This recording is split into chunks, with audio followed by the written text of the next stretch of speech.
Hello everybody, welcome to the week in Marvel Avengers Alliance. Today's background soundtrack is brought to you by the Skyrim OST. And it is April 15th. So let's jump into the episode. It's been a pretty tame week, fortunately, but we definitely have some stuff to talk about. Producing this one a little early today because I'm in the Overwatch beta, and I'm fucking thrilled about that. And I'm going to be focusing on that for the next day or so while that goes on, before it actually goes live. So, we have 3 days left in the Spec Ops, and I'm still sitting at 1,650 ISOs. Oh, man. I don't think I got the 1,000 bucket twice. I only got it once. But, by the point in which, I was overloaded with ISOs. And, was doing really well, so when I got the 1,000 bucket, it was just icing on the cake.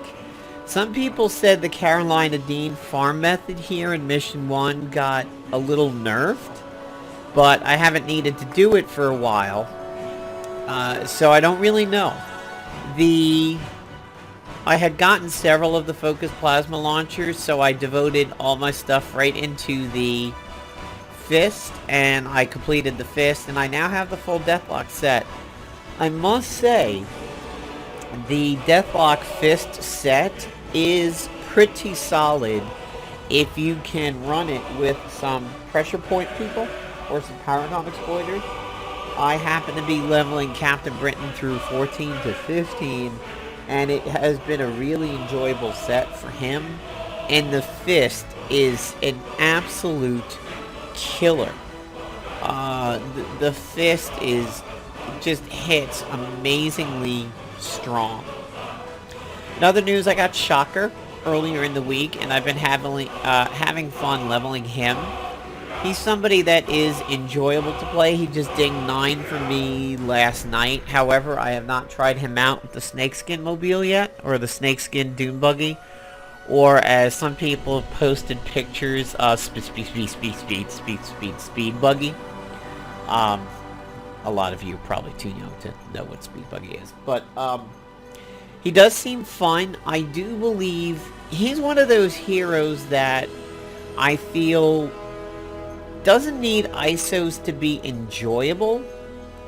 I think he needs ISOs to hit a little harder. That's kind of how I feel about it. Some people, like originally Cammi, it was believed that you needed to have ISOs in order for her to even, seem playable.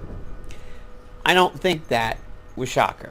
I do think that he needs ISOs to hit relatively strong.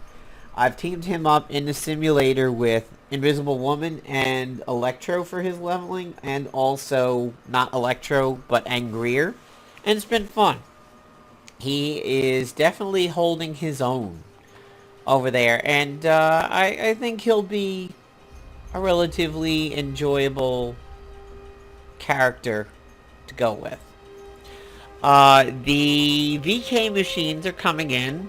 Some people are getting a little tired of having to do the dailies to get the VK machines and are just outright purchasing her, and some people are pushing her into the double digits now. I'm just cruising along, doing what I have to do for the daily missions and building the things up. I did the second simulator task, so I'm definitely en route to get her, and if at the end I need to buy a few, I'll do it then. So as you can see here, I actually have some parts of the cybernetic set equipped on me, or the new cybernetic set. There was an older one. I haven't changed it for the daily, but it does work out really, really well with Captain Britain, because once you hit somebody with that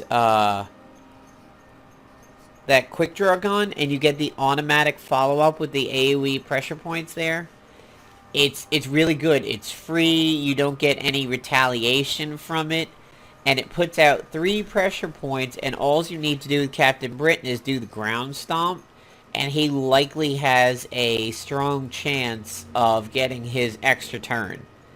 And if he kills somebody, he gets a Roar of Valor. He's pretty strong, and I really do hope I get some of his personal E-ISOs. He could be fun.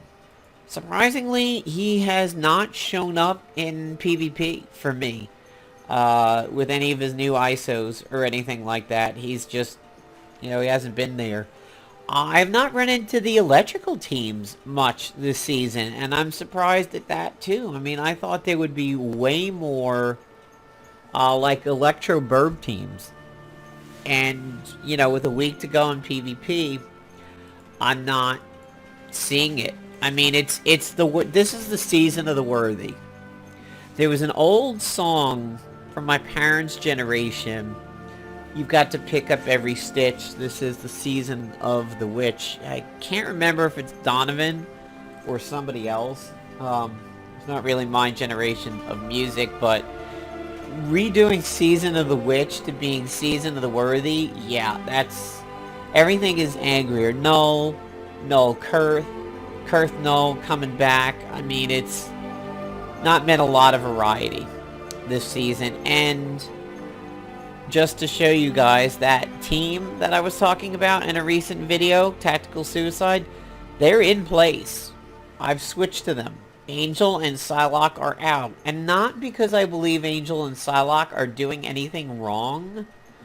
It is only because of the fact that these guys are just doing it so right. And what is crazy, and this is probably because of the shocker task, in 8-ish hours, let's see, 6-2... yeah, 8 hours. I only had one attack overnight last night. This one. 2 nights ago, these were my attacks. So, Thursday going into Friday, I have 1. Wednesday going into Thursday, I had something like 1.2 matches an hour. And it's probably because of the shocker task over here. So I just have 8 left to go, and as a reminder, don't feel the pressure to do the task by spamming PvP. You can get it done in practice. You absolutely can do like your daily 5, and then go into practice mode, and not do anything else. So just, keep that in mind. Trying to think of what else is going on this week. We have the safeguard suits on sale, and more than just safeguard, we have older suits on sale. Unfortunately, it's none of the new ones like the E2s and the E3s, but we do have some of the older generations of suit. Some people have been asking me, well, what safeguard suit should I get? I honestly believe it's Bruiser and Tactician are the top 2 for that. Some people say, well, what about blasters? I'm seeing bruisers and so much in PvP and blah, blah, blah. My belief in that is that for the blaster suits, you really should go with a 2 or a 3 if you want a new blaster one. I don't think we're really getting a lot of good protection out of the blaster safeguard suits and whatnot. I don't think there is a need for any of the older suits when it comes to blaster. The double slots are better there. I mean, there's people who want to run Fatal Finish. They also want to run, phased frequencies and everything like that. So there's no need to go back to an older suit when it comes to the blaster ones. Just save your gold and go for one of the better suits. At least that's, my opinion on it. And I think that is pretty much about it for this week. We don't really have a whole lot else going on over here. No new chapters. I've got some videos up on what I think the new Spec Ops might be. So definitely check that out. That'll be very, very interesting to see what they do with the Spec Ops for Civil War. And, other than that, I'm enjoying the beta going to be enjoying the beta for Overwatch after I do this daily.